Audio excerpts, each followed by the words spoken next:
Okay, sorry I'm not here today, but we are adding a really easy idea to reactions.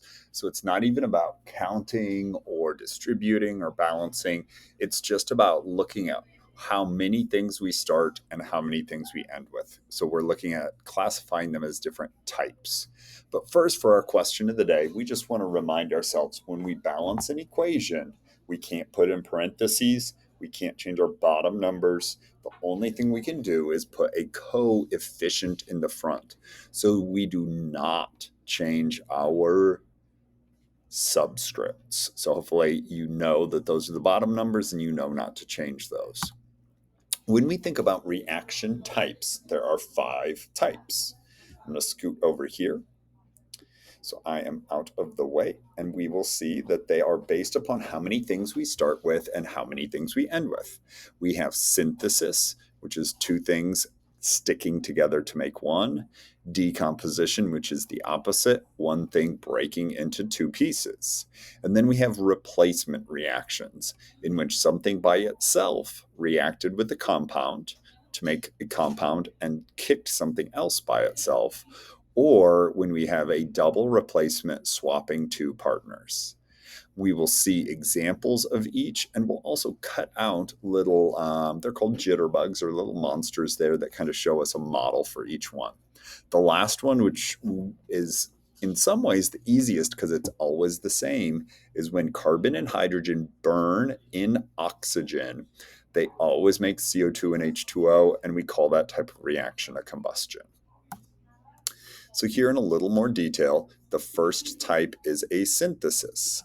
Anytime separate things make just one product, that is synthesis. So the easiest way to know that it's synthesis is there's only one, or one thing on the right side. Separate becomes together. In terms of our little jitterbugs and our monsters, it's a guy by himself, becoming friends here. So that is synthesis, 2 turning into 1. Decomposition is the exact opposite. The easiest way to know that we have a decomposition is that we start with just one thing, but it turns into more than one thing. A compound turns into elements or compounds. One thing turns into 2 or 3. In terms of our little jitterbug friends, it is the opposite. Some things which are together, they are now broken apart. Single and double replacement are about how many things are trading around. So I'm actually going to show our jitterbugs here for them first.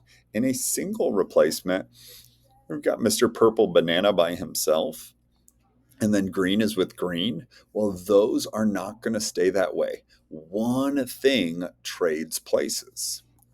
Chemically, this would be like I have an element like copper or potassium by itself, but it and something else that is bonded together.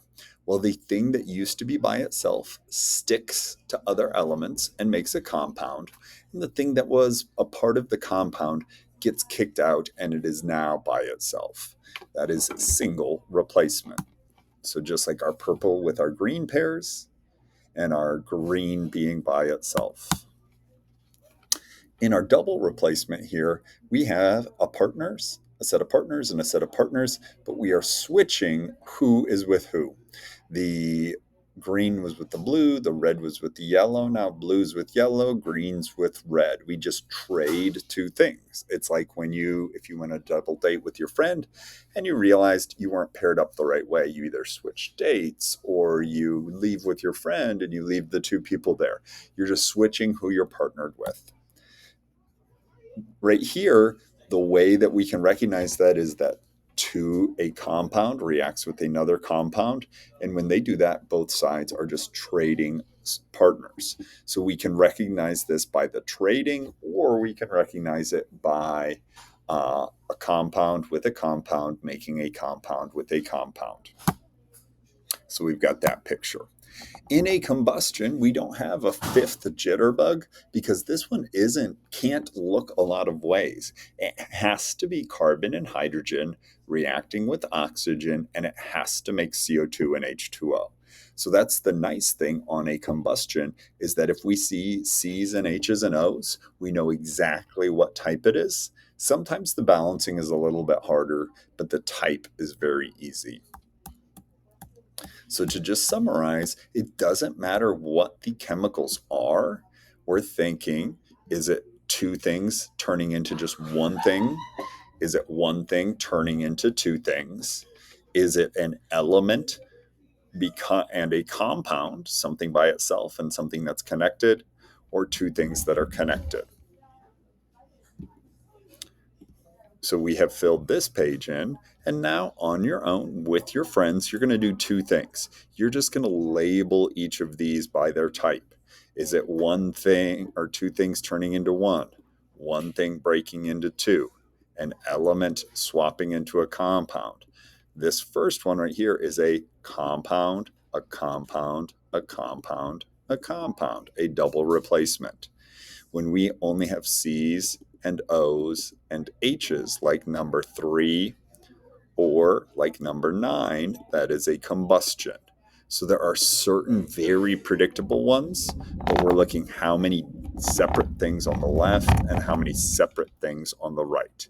The other thing to practice here is counting our atoms. They're spaced down below so that we can see how many sodiums, 1, 2, 3, 1 phosphorus, 4 oxygens, 1 potassium, 1 oxygen, 1 hydrogen, but then putting the right coefficients to balance to the other side.